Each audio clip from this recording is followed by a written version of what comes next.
Rashaad and Destin. It feels like, it's one of those long weeks that we had because we just did our first show last week, and I'm so excited that we're going again, for the second time. And we got a very special guest that we will get to later. But first of all, how I start every show, I gotta ask my man, how you doing? How you doing, Destin? I'm doing good. I'm glad that you want to talk about me enough to bring in me as the first person every time. It's not because you have to or anything. I'm sure.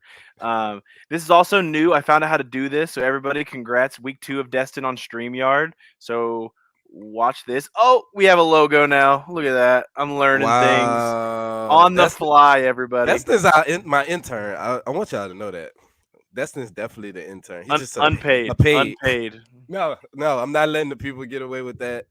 Nope. He's definitely paid. He's paid pretty well. So how was your week, man? Your week was good?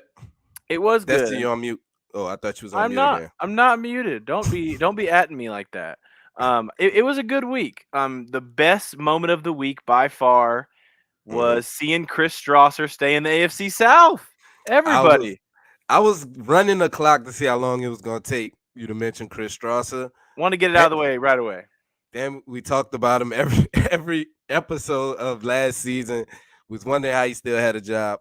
He still does have a job, just no longer with the Indianapolis Colts. And now the fact that he's in the division, we're gonna get to see him twice a year. I know you're looking forward to that, right? I am very willing to face Chris Strasser twice a year. Happy for him to stay in the AFC South. Just happy for him not to be repping the horseshoe. Now we had one person leaving on a good note. We should probably get to one where people are up in the air on if he is going to be representing the horseshoe next year, Rashaad. Yeah, man, we got some shocking news. A shock to even some of us, who talk to guys behind the scenes and everything.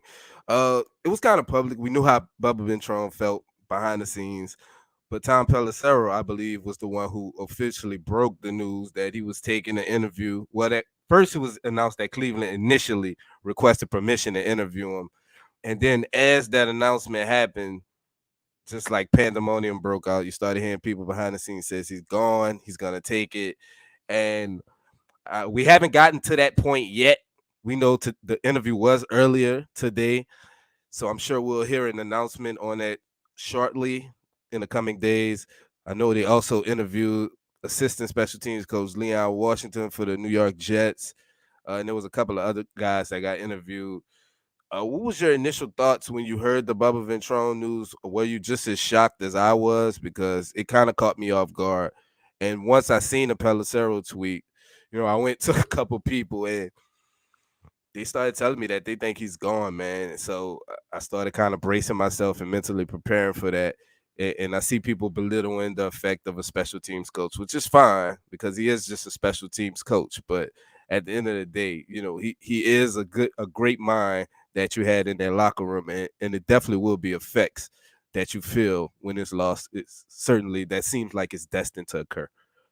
Destined. What a throwover to me. Yeah, you see what I But did there? I mean, I liked it. The dad jokes are running rampant today. hmm I mean, the first thought has got to be, I mean, the Browns fired their special teams coach that day. The next report that comes out is that they want to interview Bubba. It seems like it's written in the sand at that point, that they don't fire a guy that day without the intent that they think they can get their guy. Bubba played a lot of his career in Cleveland. He has relationships there, so it makes sense with the new coaching staff coming in. Bubba may have just wanted to feel it out, see what would go on. He didn't get that interim tag, which Drake kind of threw up there as well. So it's not super surprising that Bubba may want to explore his options elsewhere.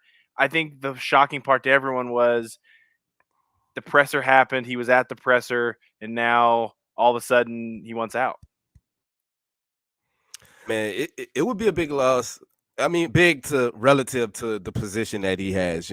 It's not nothing huge, but it's something that the Colts have excelled in the special teams department over the past couple of years. One of the few bright spots that was playing well and at a high level on the field for the past couple of years, despite what kind of injuries he has, losing a kicker, losing a punter, whatever the situation may be.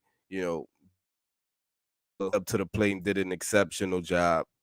Was there any other thoughts you had on Bubba before we get to our amazing guests that we have coming up? Nope, nothing else I can think of. The big thing at the end of the day, I think it's going to go down to Bubba. Everyone's asking why the Colts didn't block it. I understand it. My first tweet was even that the Colts should be blocking that, but the Don't reason ever do being that again, that okay? was my Don't exact ever. gift. That was my exact gift. Go find it. You'll see why I had to do it that way. But the reason I don't think the Colts did it, like Chris Ballard and Bubba Ventrone have a very solid relationship. I think Bubba was going to be the special teams coordinator that was hired no matter the head coach that first cycle, even if the McDaniels situation goes through, even if it doesn't go through, obviously he stayed. I think he could have hired anyone that cycle. That is who Ballard wanted as the special teams coordinator. They had a past relationship. So I think that relationship is so strong that if Bubba has interest going to seek other opportunities, Ballard was always going to let that happen. The team was not going to block it. Yeah, and speaking of past relationships, I guess this is actually the first guest in Saddle Up / Horseshoe Huddle / Sports Illustrated history. Is a guy that we have a past relationship with. He's been on the show in the past. Always a great conversation to have this guy on, despite him being a Detroit Lions fan. We're gonna get over that. We're gonna just pretend he's a Colts fan for the next 30, 40 minutes or so.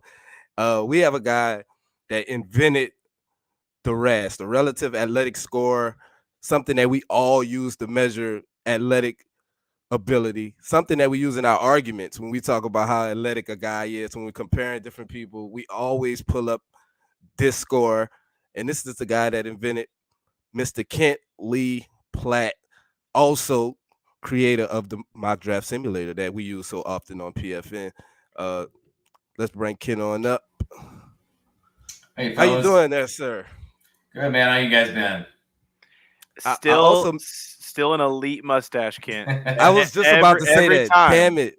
I forgot that in the intro. I'm mad I missed that opportunity to mention the greatest mustache in Saddle Up history. Yeah, I'm hoping to keep it going, man. I had a full beard going for a little bit in here. I was trying to grow it out because I just turned 40 a few weeks ago, and Really? I had to grow my beard out because it's like really white, and I wanted to look as old as humanly possible for my 40th birthday. I couldn't get that thing off fast enough though. I had to get back to just having this, man. Hey man. I like the little swooshing it up. I mean, I can't imagine the kind of oil you have to use to get that thing looking like that. This side does it on its own. This side I gotta convince Extra you. work there.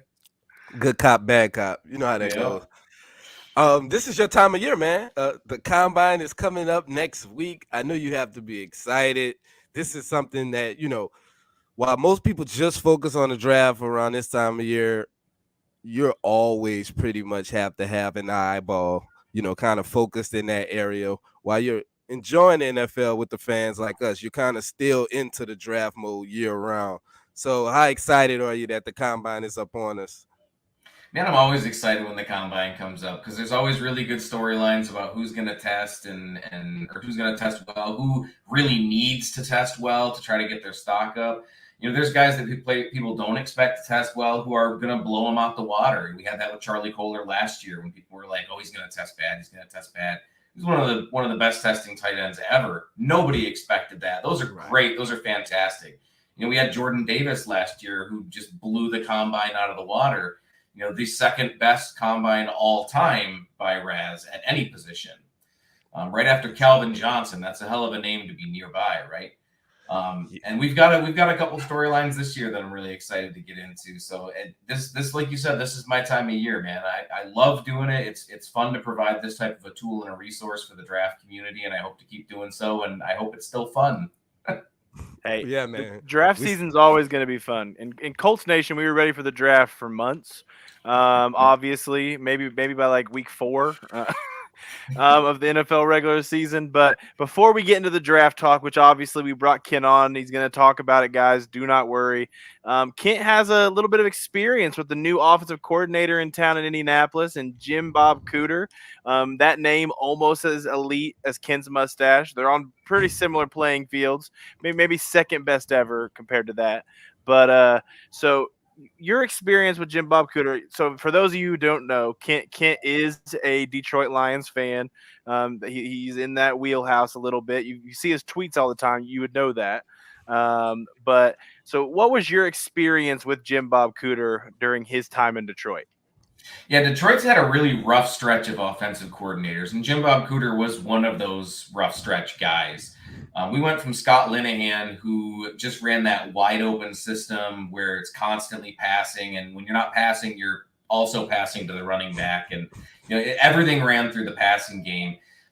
We ended up with Joe Lombardi, who was just god awful, just an awful coordinator. And then we got Jim Bob Cooter. And Cooter came in. We had Jim Caldwell at the time. So you knew we were never going to have a run game. And Jim Bob Cooter had a lot thrown on his shoulders for a guy coming in with no support in the run game. And the play design was pretty much entirely him. He was picking up all this stuff in a brand new scheme in a first-time position because he hadn't been an offensive coordinator before that. He took a lot on his shoulders, and it took him a little while to get started. There were a lot of bumps along the road. Like I said, he was not one of our greatest coordinators we've had. But there were some positives. It isn't all negative, and I'll try to cover as much of both as I can. But ultimately, fans were happy when he was gone. They were glad to see that somebody else come in and give it a change. In my opinion, a lot of what caused the trouble for him was having to work underneath Jim Caldwell. Caldwell is notorious for just completely ignoring the run game. The Lions, there was a 3-year stretch with the Lions that was the second worst 3-year stretch of a run game in the history of the NFL since the Super Bowl era, anyway. I had to literally find a worse run game by pulling up way more statistics than I should have needed to. But a lot of what he had trouble with was being able to maintain a balanced script. Cooter was very good at developing unique types of play designs that would play off of the previous plays. He would build up. We had a period of time when we had Theo Riddick, who's a fantastic receiving back. And Eric Ebron, another player that you guys are fairly familiar with. Ebron's got his own issues, but what he is a very good move tight end when you're able to design plays for him on the move. And Cooter would develop quite a few plays where he would have those two playing off of each other, where one of them would go into motion, draw a linebacker, and then he'd have the other one going in a different direction to play off wherever that vacated space was. And it was fantastic watching that type of play design over the course of a series, because it's really hard to defend that, because your linebacker is going to be taken out of the play. That's the point. But if your safeties aren't absolutely on point, that's a chunk play. That's going to go for a good distance. And even if you have disciplined safeties, it's tough to prevent first downs, because those chunks aren't 2 or 3 yards. They're 5, 6, 7 yards. Even though they're not big, huge plays, they're 5, 6, 7 yards of play. You got 3 downs. That's plenty to get first downs and keep a drive moving. The problem is that when it would work, he would just pretend that he didn't know that he could do that. Like, it would just be gone from the playbook for the rest of the game. And it never made any sense that that's the type of game plans that he would come in with, because stuff would start to work and then he would abandon it and go to something else and try something else that may or may not work. And when it wasn't working, he wouldn't try to go back to the things that were, which was extremely frustrating. I understand he's probably not going to be doing the play calling in Indianapolis. That's probably a good thing for the same reasons. His ability as a play caller fell directly under a head coach who just could never run a run game. And you really want to have somebody who can at least have something there. There has to be something in your run game. It doesn't have to be the focus, but it has to exist, right? You have to have the ability to run the football, the desire to run the football in a meaningful fashion. And having him in the backseat for that, and having him just run things like play design, and he's run as a passing game coordinator before, so let him do that. Let him do the stuff that he can do, and let somebody with a little bit more experience actually call the plays that you're seeing on the field. And I don't think it's going to cause you too many problems. The issues, again, is just how much he continues with the stuff that's working, and how he advances a game plan that's working, rather than just having a good opening script and then abandoning it for vanilla play calling after that. Yeah, I think it's all about, who you match Jim Bob Cooter up with. Him being matched up with Caldwell, two guys that love to throw the ball. I think the ideal role for him is a pass game coordinator because I think that's where his strengths lie. So for him to be an effective OC, he has to be paired with a head coach that likes to run the ball, or that a head coach that has knowledge of the run game and different ways to get to it, and somebody who's going to prioritize it. Because if he's put in a situation where he just gets to throw the ball as much as he would like to, you end up, I think, with a similar situation to what we saw in Detroit with Jim Bob Cooter. Hopefully, Shane Steichen is, kind of has the reins on him a little bit and make sure it's not quite balanced because we don't want a 50-50 run pass, but at least 60-40, to the point where it's not completely phased out of the game and defenses don't have to honor it because at the end of the day, that just makes it almost impossible to just throw the ball the entire game on good NFL defenses. Yeah, you can only run so many halfback dives in a game, right? there has to be a little something else to your run game. Hey, I don't know. Madden says otherwise. But I think another thing about Jim Bob Cooter that I think was a big necessity of whoever the hire was going to be at OC, Jim Bob has been known to be a guy who will share his opinions on what's going on. He's a guy who will assert that opinion. He'll share when he doesn't agree with what's going on. I think there has been times in the past regime tenures where after Sirianni left, we didn't have many offensive staff members that would push back at times. I think that is something that Frank Reich's learned a lot from, even going to Carolina and seeing this staff that he's built. I mean, you don't put a guy like Jim Caldwell on your staff unless you want him to speak up to you and say when he doesn't see something. Because Jim Caldwell is not going to sit there and just say yes. Like, that's just not who he is. I mean, you know a little bit about Jim, obviously. He will very politely interrupt. Yeah, he will very politely. But I think that was a big thing about the Jim Bob Cooter hiring that I liked, is you could tell that Shane Steichen was not going that process of just hiring people that were going to bring guys in to just agree with him and tell him how smart he was. The hiring of Jim Bob Cooter definitely shows you that he wants to get this right, no matter if it's his opinion that's going to be right or if it's Jim's. Absolutely. You gotta have differing opinions, man. You gotta have those people who can butt heads, because that's how, if everybody agrees all the time, you're not gonna learn from the problems that you have, because you're just gonna be like, was it this guy's fault? Yeah, it was that guy's fault. Well, we're not gonna look into that any further and see if anything else was going on, because we both agree. We have a consensus. We're done. You want to have people who are able to look at it a little bit more objectively. And if they have differing philosophies, that's what you get. Yeah, man, it's a tricky thing. Like I said, I think the foundation and the setup around him is going to dictate a lot of his success. I don't think he's a guy that's going to come in and revolutionize your offense or change anything around. But I think he can be good, if he has that balanced rushing attack. He's a guy that he's a great. I think his strengths is play design. I think game planning and play design things he can build with Shane Steichen. I think that's one of his strengths as well. And that's probably something they found common ground on in 2021 when they worked together, was the game plan, the play design, that type of thing that they found a lot of commonality in, which is why he was brought in. But for our next segment, we're going to do something unique.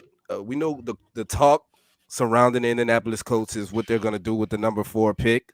And there's pretty much 4 quarterbacks that's in that conversation, whether people want to acknowledge all 4 or not. I know there's a hate crowd that's going on in the Colts community right now, but we're going to include him in this segment, and we're going to take those top 4 quarterbacks, and we all have a score. Start out with whoever you guys would like to start with. We can start with Bryce Young, since I guess he's, projected to be the number 1 quarterback. And we're going to compare him to a quarterback that's either in the league right now or a former quarterback. We're going to compare their RAS scores. We're going to pretty much predict where we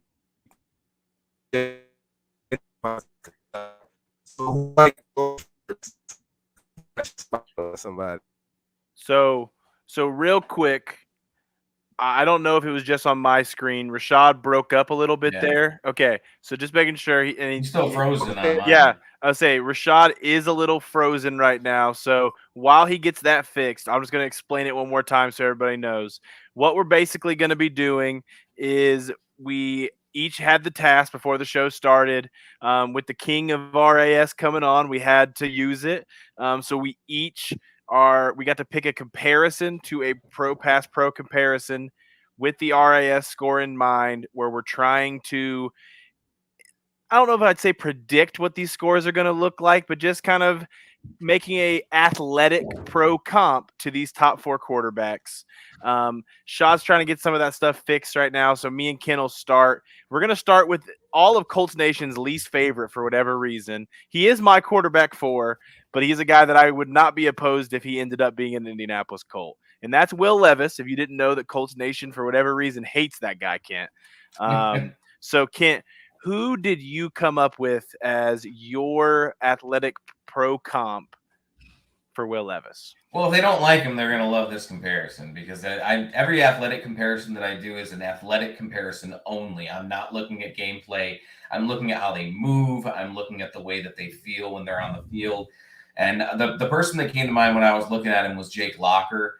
He was a first-round pick out of Washington back in 2011, so it's been a little minute since he came out. He mostly gets remembered for just being a bust and not being a very good pro quarterback. He had a bunch of injury issues. But when he played for Washington, he was a very smooth mover in space. He had really good speed. He had really good agility. He was explosive out of the backfield when he needed to be. Getting away from pass rushers when he felt that pressure, he was very good at doing that. And he was able to explode out of that pocket really fast. And that's the type of playmaker that Will Levis is on the ground. He has a really good feel for the pocket. And when he does have to escape, he's able to do so relatively easily. He's a very smooth mover in space. He does have good speed. I don't think he's quite as fast as Locker was, but he does have that same level of fluidity to his movement when he gets out in space. And that's the type of comparison I'm looking for. And it does look like we got Rashaad back for everyone that was missing him for a second there. But so Kent went with Jake Locker. I've seen a few different people also bringing up Locker as even just like player comps. Like a pro count. Yeah, I haven't seen that. I have seen people going that route. I was going back and forth between two guys. The guy ended up landing on is another guy that people are going to look at, like I'm saying, as a player comp. That's not what I'm doing. This is just an athletic comp. I went with Blaine Gabbert. I feel like when you watch Blaine Gabbert, in college at Missouri, even he shockingly moved well. Like when you watch Blaine Gabbert move in the pocket, move out, like he had this speed that you were not expecting. And I think that's what I see a lot in Will Levis when I see him move. Like he's quicker than people give him credit for.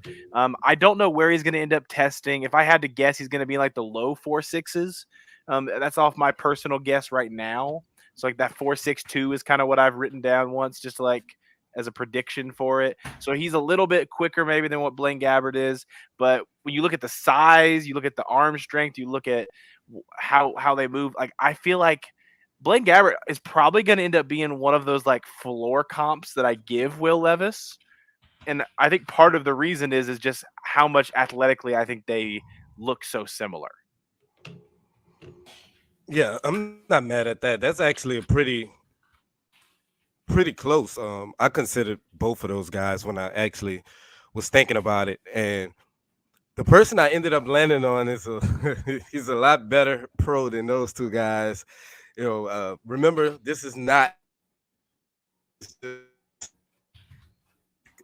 I went with Justin Herbert. Justin Herbert, a bigger guy who people didn't expect to move as well as he did. I think it's for how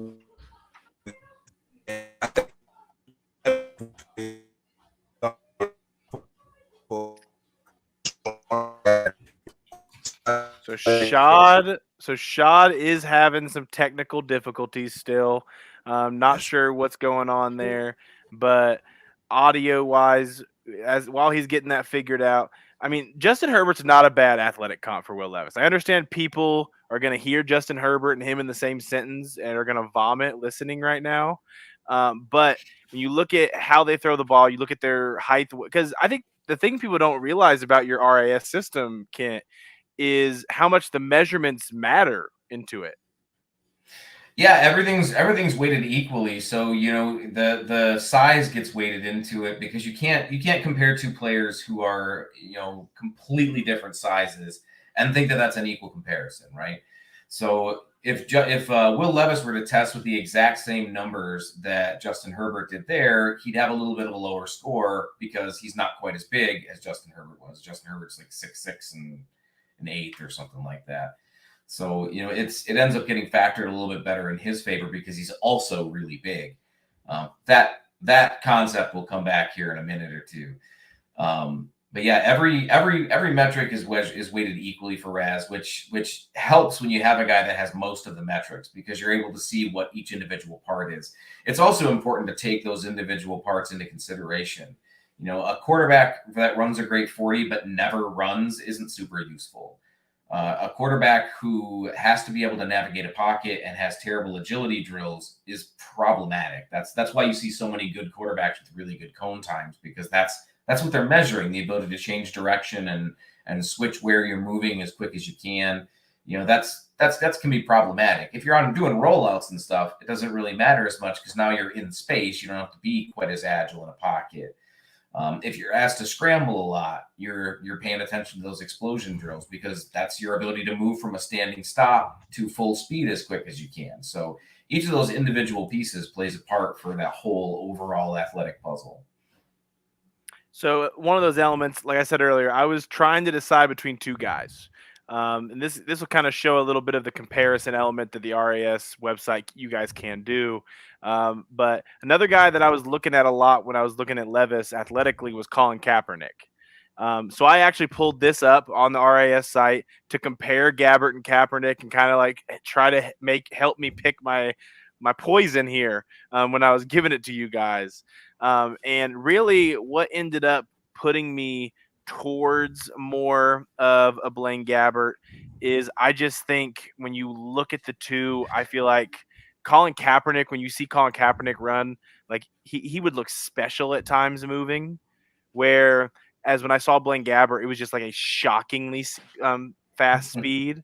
Where like that's why I ended up going Gabbert over Kaepernick. But I think both are comparable athletically to Will Levis. Yeah, I think the metrics line up, and it is funny that you put it that way because Will Levis does have a lot of those moments where you're like, "Oh wow, he can move." That's what I'm saying. Like he literally just shocks you at times. And like I said, people are already over us talking Will Levis. So we will move on. We will move off of it. But welcome back, Rashaad. How you doing? Third time's a charm, man. I'm gonna get this right. There are comments that the Matrix was getting your audio. I don't know what was going on. That might be true because I am in fact the one. So I wouldn't be surprised if that. We started with Will Levis, the Colts fans' least favorite. So I guess it's only fair that we move over to who I probably would say is the consensus favorite amongst Colts fans. So we'll go CJ Stroud. CJ Stroud seems to be the most positively taken one. So we're going to start with CJ Stroud, and we're going to let Kent go first again. Yeah, and this one I've actually got a pro comp and an athletic comp for him because his ability to play, his ability to read a pocket, the way that he passes, the way that he handles himself in a pocket is very similar to how current Lions quarterback Jared Goff was when he was coming out. He was the number 1 overall pick that year. He wasn't known as being super mobile, but he had a lot of really positive traits that CJ Stroud happens to share. Now, getting to the athletic comp, this is where there's a difference because Stroud has some of the tools that Goff didn't have. Stroud looks like a legitimate athlete when he gets out in space. I used Geno Smith as a comparison for him. Geno Smith was another player who didn't run a whole lot in college. He didn't do a whole lot of rushing. He didn't move out of the pocket very much at West Virginia. But regardless of that, he was an athlete because he had that ability. It just wasn't asked of him when he was playing college football. I think it's very similar to him. We actually mentioned Justin Herbert earlier. Herbert had the exact same type of situation where there was a lot of stuff that he was able to do in terms of mobility that he just wasn't asked to do in the college game. Some schemes just don't ask it of you. I think Stroud's a fantastic athlete. He's very similar in size to Geno Smith. And I think that he has a lot of those same types of athletic tools. That's actually a pretty good comparison. I never thought about Geno Smith, but watching Geno play at West Virginia, man, he absolutely lit it up out there. And I remember just watching that West Virginia team; they were so talented, with speed, literally speed all over the field. And Geno put up some monster numbers. I went with a guy that's currently looking for a job in the NFL right now. Somebody who I think is a really good quarterback. Not in the elite tier, but I think he's good, hovering around the top 10, in the 10 to 12, maybe 15 range at the latest. I went with Derek Carr. Derek Carr is a guy that's sneakily athletic. He's a guy that you wouldn't expect to be talked about when it comes to athleticism, but he's a guy that's mobile enough to move around the pocket, avoid pressure, and make plays with his legs when it's called for.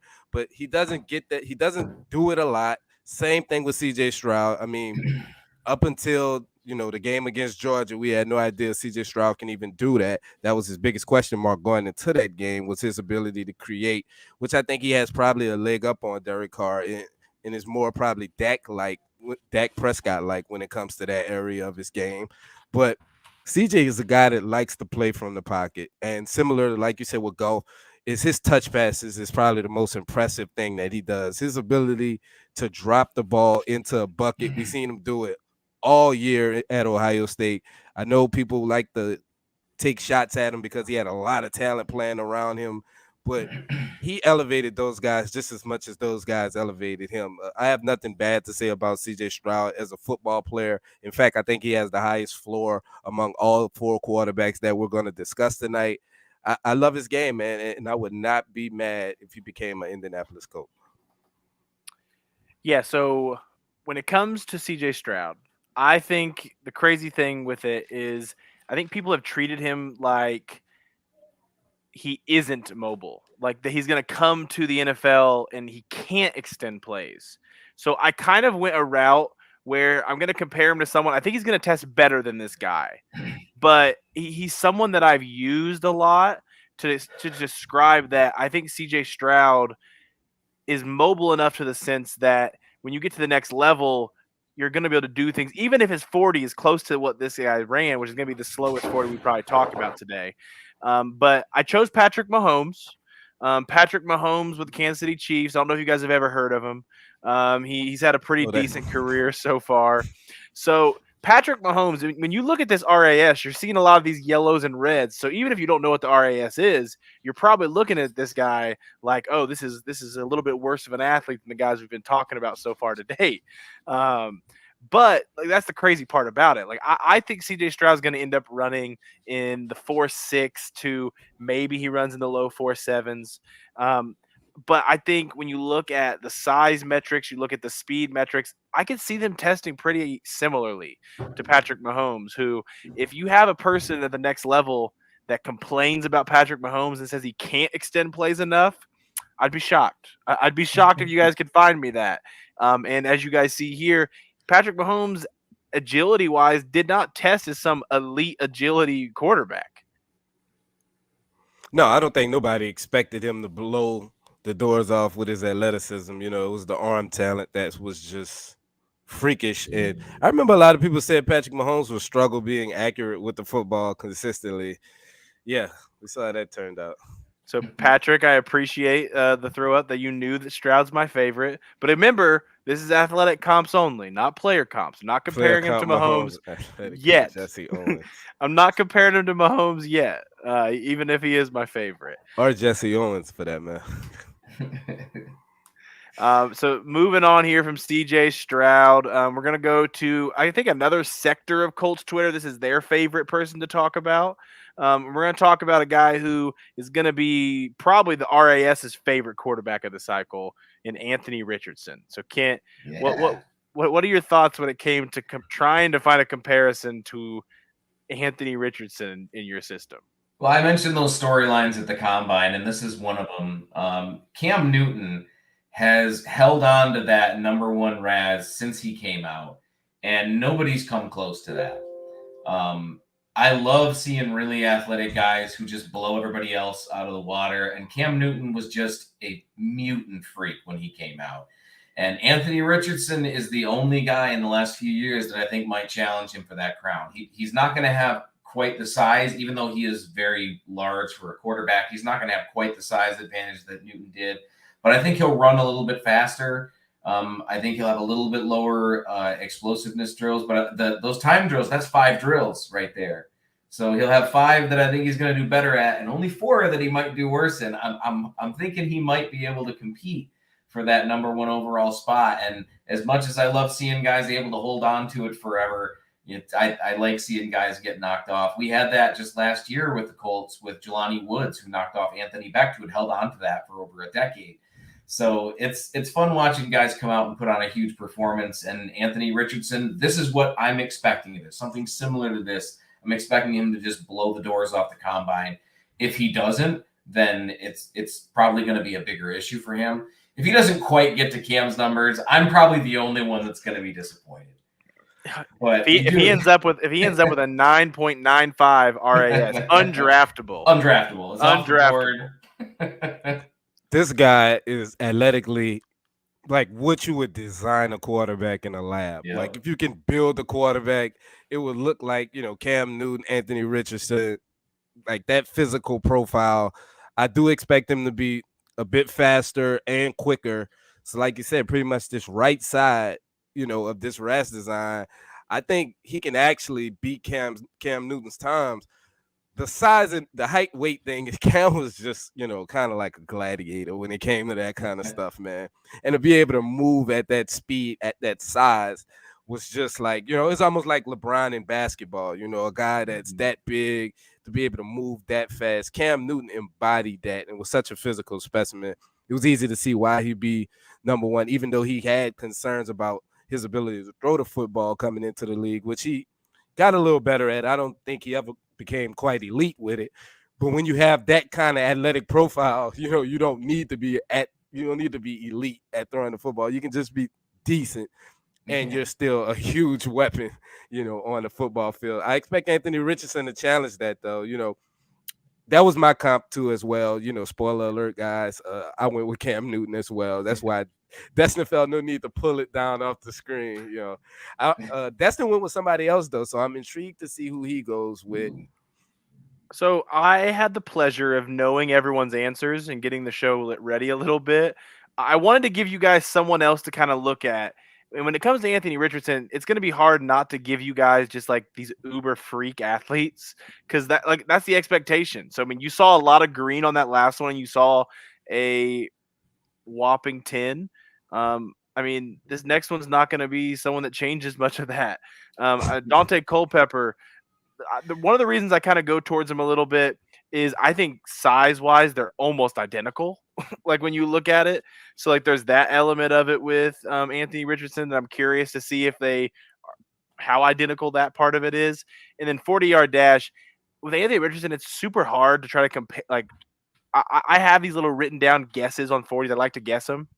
To try to guess Anthony Richardson is so hard because his top speed when he's had the ball running for like 50 yards down the field is up there. Like he's booking it. I'm curious of what that looks like in a 40-yard element and what he times out is in that. Because I mean, I've seen people on Twitter throwing out like Anthony Richardson's so fast, like he's going to test in the 4.2s. I don't think that. I don't see that happening. I would not be shocked if he comes in at like a high 4.4, like a 4.48 element. Like I could see him doing it, but like I said, because of that 40-yard element, shrinking it down a little bit, like he could very well run in the 4.5s, and people are going to be all concerned like he's not this special runner because Justin Fields last year. But like, I gotta throw a number at you because I looked this up and I saw me complaining about it this today or yesterday. But there people had complained about, if he runs a 4.5, I'm not sure I'm going to think of him the same way. It's like, do you not realize how fast that is for a quarterback? I think it was 893 quarterbacks in the database who have run a 40 since 1987, almost 900. 20 of them ran a 4.55 or better. 20. That is not. And then an even smaller number of those are probably like guys that could actually come into the league and throw the ball.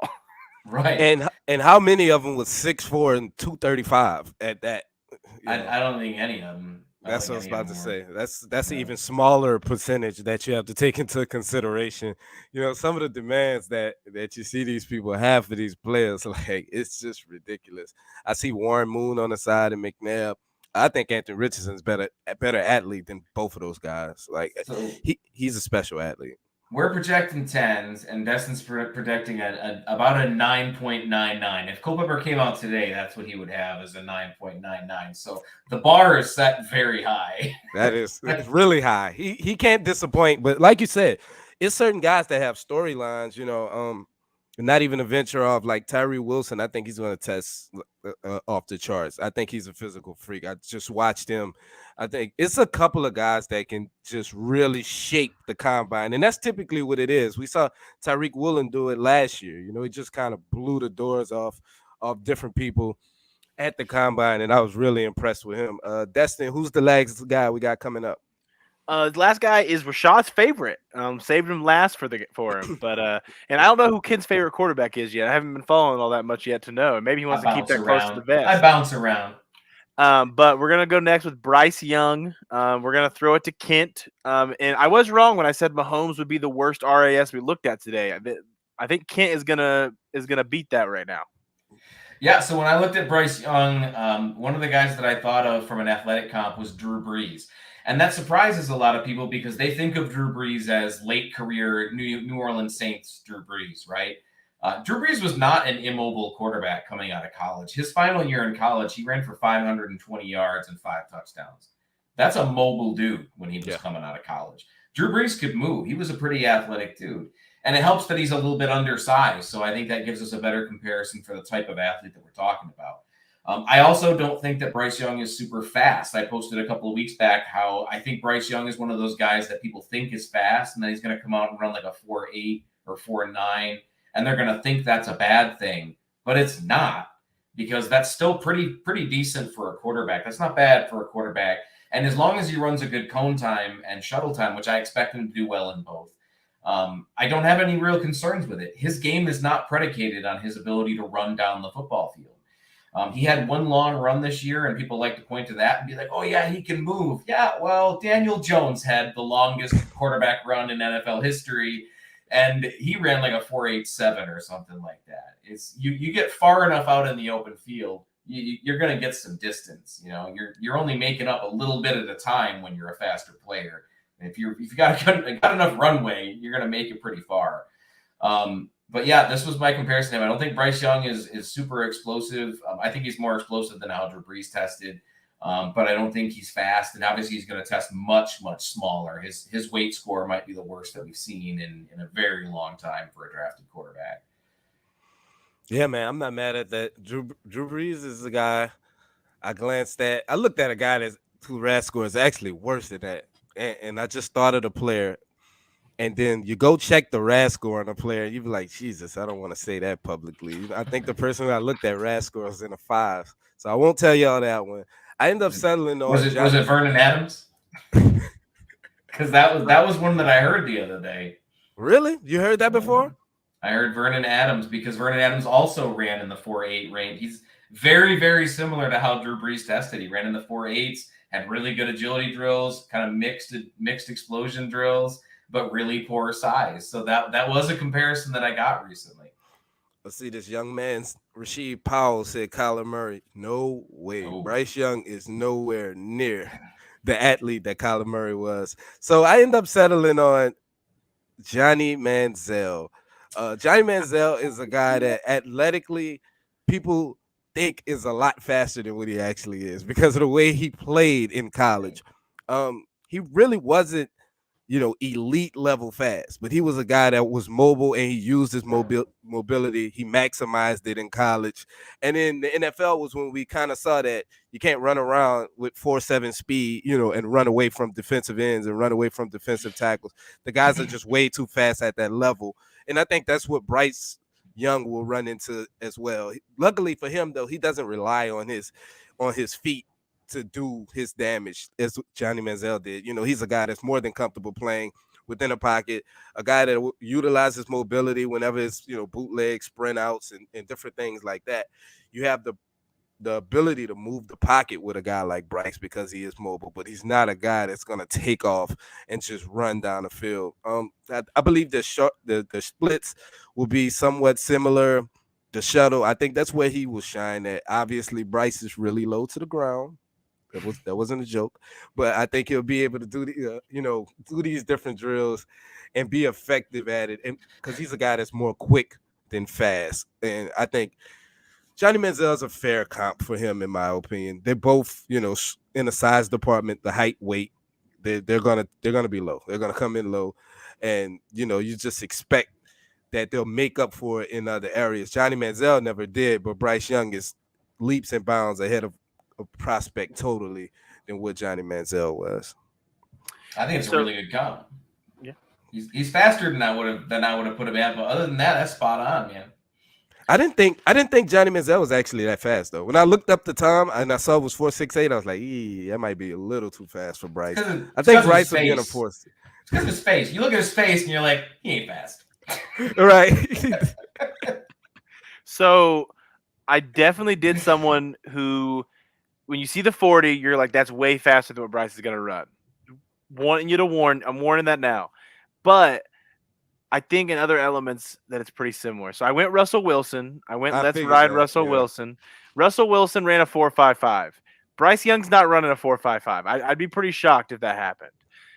Now, an element of it, so every single time this little height number up here, this little 0.11 is the lowest we've seen. We saw it start at 0.75 with Drew Brees. Then we saw it move a little bit down with Manziel. And now we're down. I think 5'10.5" is pretty where I would guess Bryce Young is. A great score for him if he gets 5'10.5. Yeah. That is where I think he may end up measuring out at. The weight element's going to be a weird one. It's not going to be as good. Well, who knows? I mean, maybe he just has a lot of water weight that he gets on that day, drinks a lot of water. Sandwiches. Yeah, to get to that, because I've said it. If he can get to 205-ish and have eventually, to me, the playing weight is the big part. Like if you can get to a 210, eventually that'd be great for him. I don't know what he would look like athletically after that, but I think that would take a lot of concern away from some GMs. Yeah. But I think this size metric is pretty close as you're going to get on the RAS with a notable name to fit Bryce Young. I think the vertical, the broad, I think those could be pretty similar in the end. The speed area where that says elite, I could probably see him going a little bit down to probably just a great guy in the speed element on the RAS system.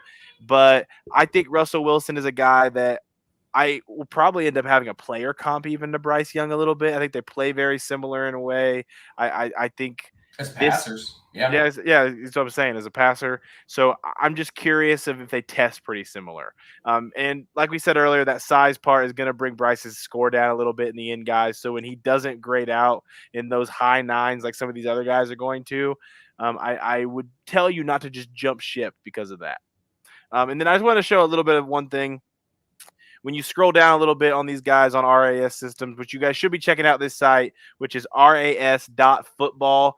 So make sure you guys write that down somewhere. It's a must-have during the draft season. And you can pull up all these comps and then scroll down and see guys comparable to them. The cool thing is, once all these numbers come out at the combine, and give Kent a little bit of time, all right? Just right after the 40s run, don't expect a card to be made. But eventually when he has these cards made, all these new guys are going to have their cards as well. And these same things are going to be there where you can scroll down and kind of see who they tested similar as. And that part is always one of my favorite things to do after the combine and all those things, after Kent's team gets all those on the site. But like I said, give the man some time. Don't be down his throat or on Twitter right away. That's why one thing that the NFL does well that I hate that they do well is we don't know who records these numbers, so we can't complain to them when they don't have them up. I'll be sitting up, 2-3 hours after the combine is completed, waiting for agility drills, and I'm just sitting here like, they gotta post them, right? They gotta post them before midnight, before the end of the day. Somebody's gotta have those numbers up. They ran it. Somebody wrote it down. It just needs to put it up on the site because they don't show those on the broadcast. Hey man, I'm gonna let a secret out to everybody out there. We really just invited Kent Lee up here just so we can thank him for the mock draft simulator on PFN. That's the total reason he's up here. I use it about 345,000 times around this time of year. I love to do it. Mock draft 1.0 should be coming out soon. I believe Destin's doing one soon, right? Or did you do it yet? I have messed around with it. Mm-hmm. The mock draft season is always an interesting one because everyone hates them. There's no one has a mock draft that everyone loves. But yeah, the PFN mock draft simulator is a really great tool. You guys, I know you guys are into the mock drafts right now. Everybody in the comments and all the people that hated Will Levis, I promise they're not going to put him on there. But this is the PFN. They obviously ads pop up here and there. It's free. We got to pay for it somehow. I say it is free to use, but pretty simple, guys. You click the Colts. You got to click another ad. Yeah, another ad. Start simulation. You can do all 7 rounds. I like to do fast. I don't like to wait for everybody. Destin's impatient. And you just gotta see what happens. You got all these trade offers, and I'm gonna go ahead and not try to accept trade offers because I know you guys are gonna hate if we try to trade back. But look who fell all the way to 4 into my lap, CJ Stroud. So make sure you guys are checking out the PFN mock draft simulator. It's a great way to just stay on top of the draft and stay sane during all this and trying to fix the Colts because we all know we need it. Yeah, it's been fun working with that thing, man. I actually inherited it. The guy that developed it he was a contractor that had been developed or hired to develop it, and then I picked it up, and it's been my baby for the last couple of years, and it's been a lot of fun to tweak the trade logic and the algorithm and to try to make things work so that it's both realistic and fun. There's a lot of balancing that goes on there because you never want to have the same draft 15 times in a row. It's not as fun. It's not as exciting. At the same time, people always complain about, oh, this player fell all the way down to 20 or something. And those are going to happen because math is still a thing. Math still exists. And unless we create a hard floor for a player, they could potentially fall once every 100 or so drafts, however many it is. And it's fun for me to see those types of drafts because it's you say, oh, that'll never happen. It could. You don't know. Johnny Manziel didn't go where anybody expected him to. Tim Tebow didn't go where anybody expected him to. Laramie Tunsil had the whole gas mask situation.